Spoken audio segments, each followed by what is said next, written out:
दोस्तों और सच्चे हृदय से कमेंट बॉक्स में लिखें जय माता दी। माता रानी आपके सभी कष्टों को समाप्त करें, आपकी झोली खुशियों से सदैव आभारी रहेगा। दोस्तों, नवरात्रि का महापर्व 9 देवी अर्थात 9 कन्याओं को समर्पित है। कन्या पूजन करने से हमारी समझ को पीड़ा दूर होते हैं, हर कष्ट दूर होते हैं, हमारे जीवन से हमेशा के लिए दूर हो जाते हैं।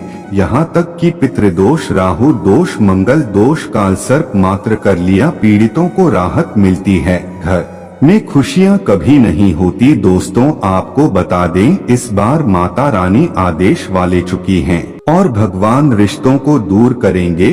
जब जुर्माना आती है तब तक छाती पर है और वर्षा होती है, हरियाली की उत्पत्ति और जीवन सुगम हो जाना है।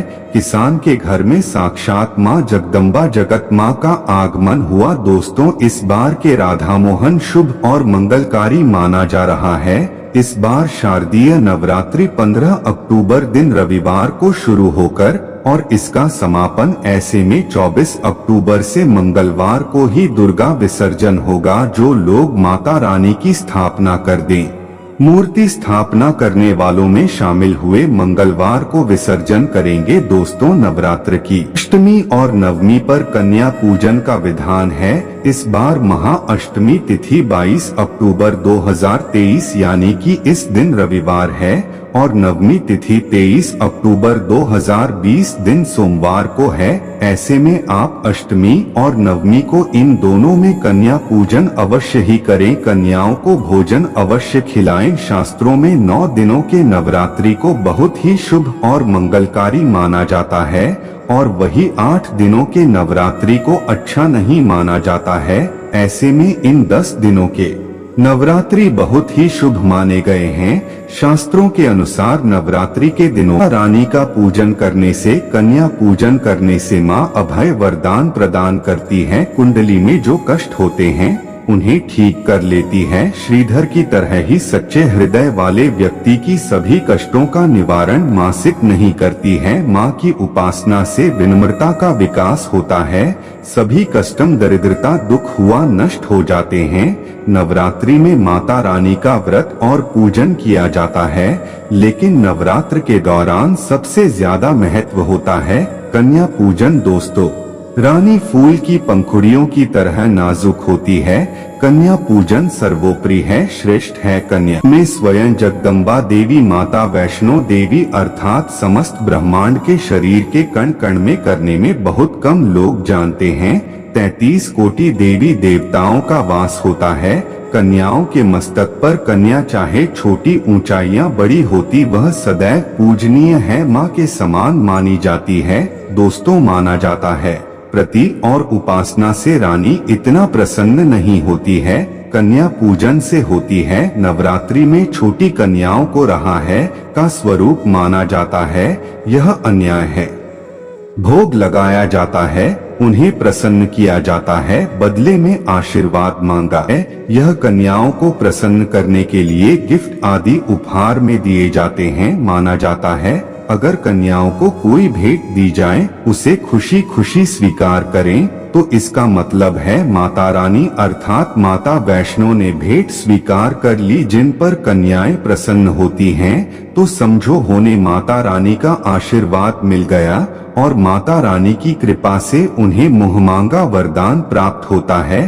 कन्या पूजन कोई मामूली पूजन नहीं होता। समस्त ब्रह्मांड में जो पूजा होती है, पढ़कर कन्या पूजन को महज 10 बार गंगा स्नान करने से और 100 बार याके करने से तथा बार यात्रा करने से जो पुण्य मिलता है, मात्र एक बार कन्या पूजन करने से करोड़ों गुना मूल्य को मिल रहा है। तो इसीलिए कहा जाता है कि कन्याओं को सताना नहीं चाहिए। इससे समस्त ब्रह्मांड जानता है कन्याओं की जितनी सेवा की जाए कम ही। कन्याएं कोई मामूली ने कहा, कन्या के रूप में स्वयं उनके मस्तक पर विराजमान होकर स्वयं देवी चलकर आपके घर तक आती है। नवरात्रि में 2 साल से का नाम 10 साल तक कन्या का पूजन होना चाहिए। अष्टमी या नवमी को कन्याओं के पैर धोकर भोजन कराना हो, बहार आदि देना श्रेष्ठ माना जाता है, दुर्लभ माना जाता है। ऐसा मौका कभी हाथों से नहीं जाने देना चाहिए। जिस दिन जितना ज्यादा हो सके कन्याओं को हाथ पकड़कर, पैर पकड़कर अपने घर ले आए। यदि माता वैष्णो बड़ी प्रसन्न होती हैं और ऐश्वर्य धन प्रदान रहे हैं, मालामाल बना लेती हैं। कन्याओं का स्वागत कर लिया। जब आपके घर आए तब सभी के पैरों को दूध और पानी से उनके पैरों को धोना चाहिए। खासकर मर्दों को कन्याओं के पैरों आवश्यक होने धोना चाहिए, जिससे मैया वैष्णो प्रसन्न होती है। दोस्तों, फिर उसके बाद कन्याओं को किसी साफ जगह पर जमीन पर कपड़ा बिछाकर बैठाना चाहिए था। उनके माथे पर कुमकुम लगाना चाहिए। उसके बाद भोजन ग्रहण करवाना चाहिए। लेकिन हमेशा याद रहे हैं, कन्याओं की थाली में 3 पुरियां कभी न रखें। इसे शुभ नहीं, घोर अशुभ माना जाता है।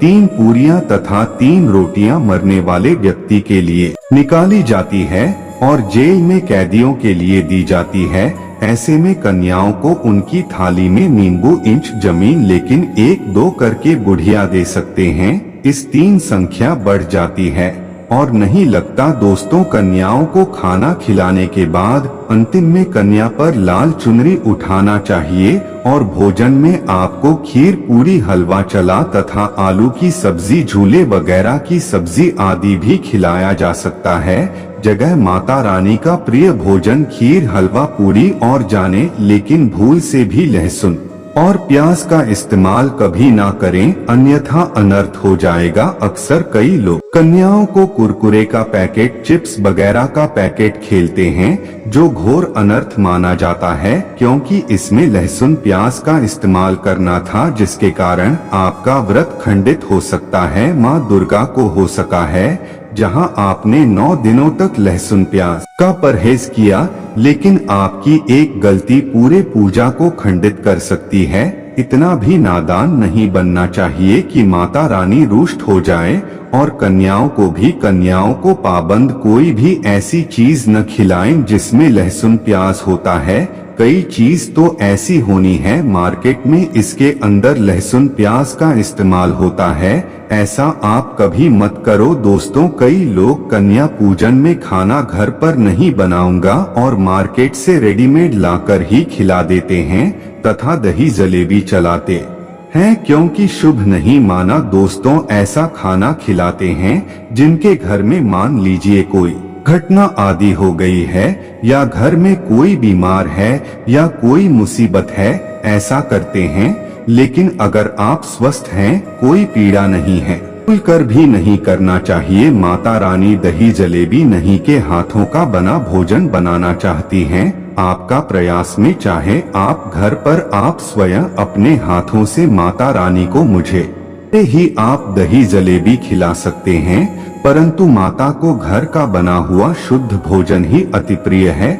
खासकर नवरात्रों के दौरान घर में पका खाना बनाना चाहिए। माता रानी बहुत प्रसन्न होती हैं। घर का बना खाना ही कन्याओं को खिलाना चाहिए। हमेशा याद रखें, कन्याओं को प्लास्टिक के बने बर्तन में खाना नहीं खिलाना चाहिए। ऐसे बर्तन पूजा पाठ के लिए शुभ अशुभ होते हैं, जो कि प्लास्टिक के ज्यादातर पर जो होते हैं जानवरों की हड्डियों द्वारा बनाए जाते हैं। इसीलिए ऐसा पाप कल्याण को हमेशा के बर्तन या पत्तों से बने बर्तनों में भोजन कराना चाहिए, शुभ माना गया है। अगर पेड़ के पत्ते में भोजन कराते हैं तो माता अपने वरदान प्रदान। तो एक और बात हम आपको बताने वाले हैं कि यदि नवरात्रों के समाप्त होने के बाद कन्या पूजन में शुक्रवार बढ़ जाए, कन्याओं को कोई भी नहीं खिलाना चाहिए, क्योंकि शुक्रवार का दिन माता संतोषी को समर्पित होता है और माता संतोषी नवरात्रों के दिनों में सक्रिय अवस्था में होती है।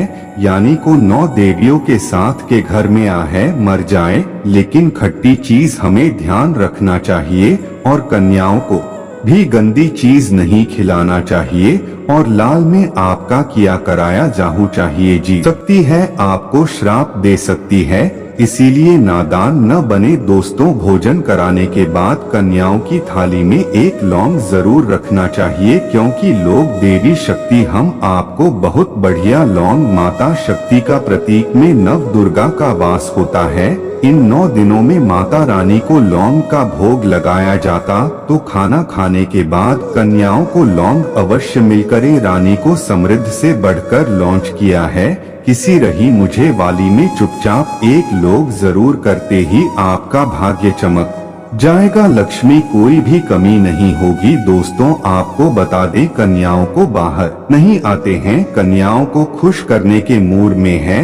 आपके घर में संपन्नता बनी रहे हो तथा धन की कोई भी कमी ना हो। जब आपके घर से खुशी खुशी धन लेकर जाती है, तो वहाँ भी आपको खुशी खुशी कई गुना आपको धन प्रदान करती है।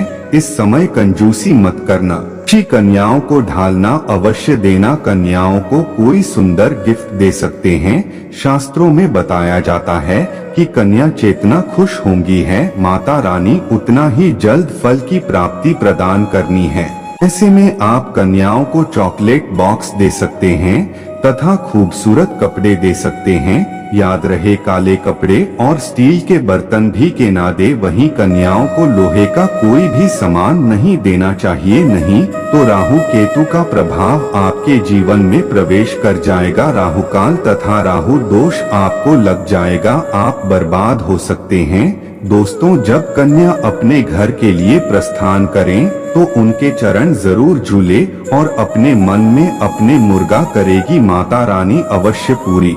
कहानी सच्ची दिल का मतलब होता है मन में कोई भी लालच न हो, और अगर वह लालच माता को पाने के लिए बन जाए तो उसे बोलते हैं सच्ची श्रद्धा। ऐसी धरती के आगे स्वयं ही नहीं हुई थी। नमस्कार करता हूँ दोस्तों, नवरात्रों के दिनों में अगर मिल जाए आपको यह संकेत तो समझो माँ दुर्गा आपके घर में आ चुकी है।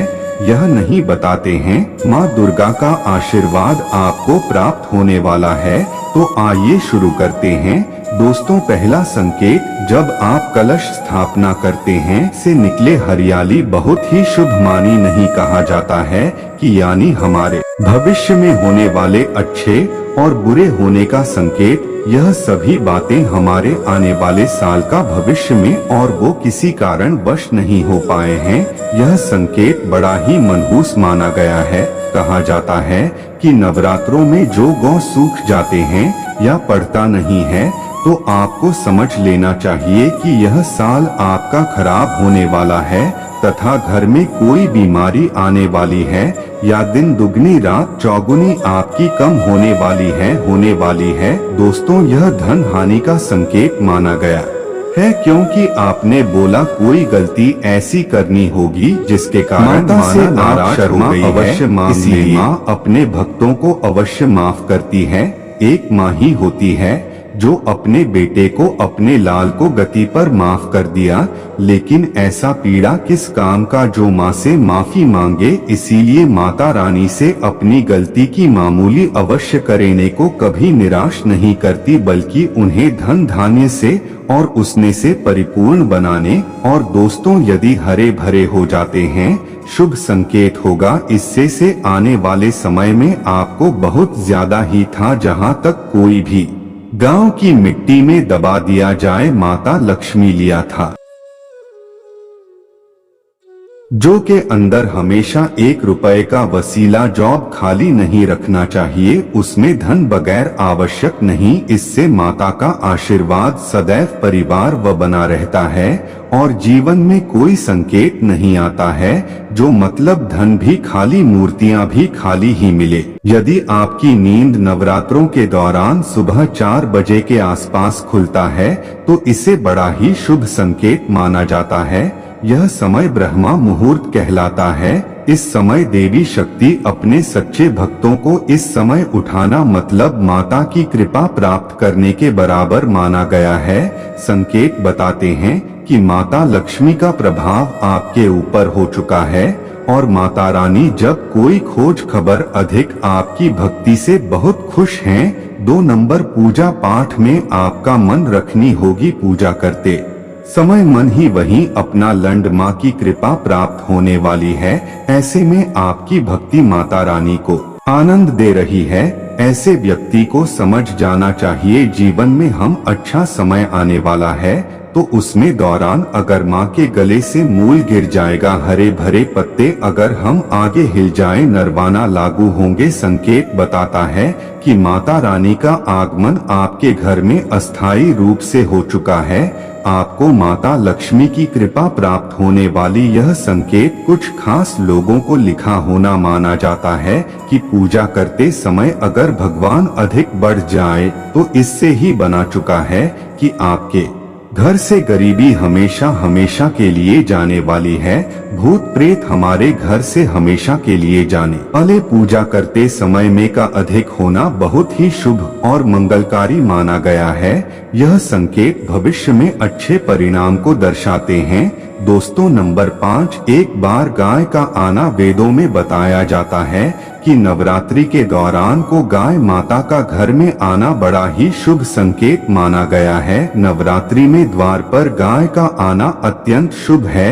यदि आपके द्वार पर गाय आती है तो गाय के माथे पर कुमकुम लगाना ना भूलें तथा गाय को रोटी जरूर खिलाएं। माँ दुर्गा अत्यंत प्रसन्न होगा और आपकी झोली खुशियों से भर देंगे। द्वार पर गाय बार बार आना भी जीवन में आने वाले अच्छे संकेतों की ओर इशारा करता है। नंबर 6, सपने में है में माँ दुर्गा दिखाई देती है, अर्थात कोई भी देवी अगर आप सोते में दिखाई देती है। माना गया है नवरात्रों के पावन अवसर पर माता के दर्शन किसी खास भक्तों को ही होता है।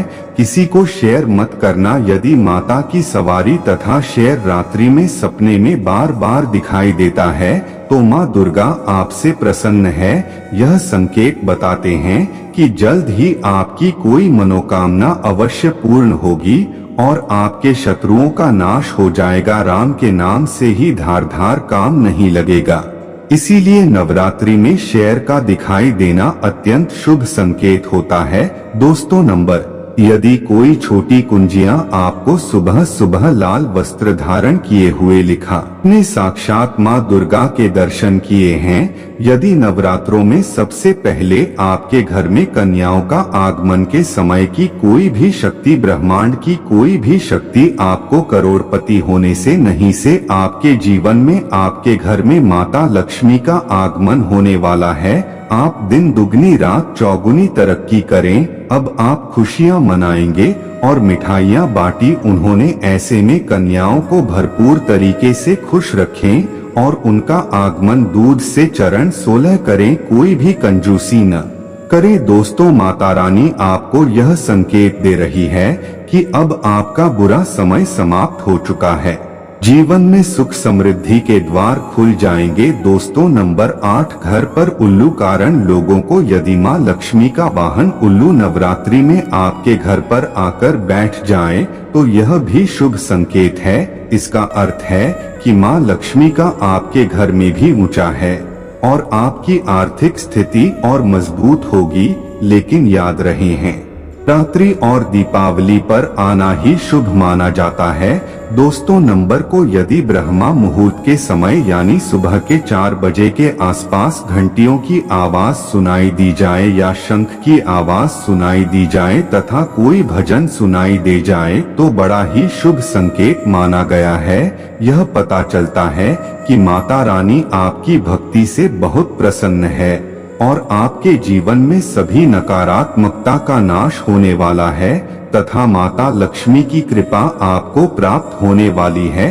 दोस्तों नवरात्रों के दौरान घर में काली चींटियों का दिखाना, लंबी लंबी लाइन बनाकर मुंह में खाना ले जाते हुए चींटियों को देखना अच्छा माना गया है। और यदि मंदिर में पूजा करते समय कोई छिपकली आदि दिखाई दी जाए या मंदिर के स्थान की ओर छिपकली चली जाए तो बड़ा ही शुभ संकेत माना गया है।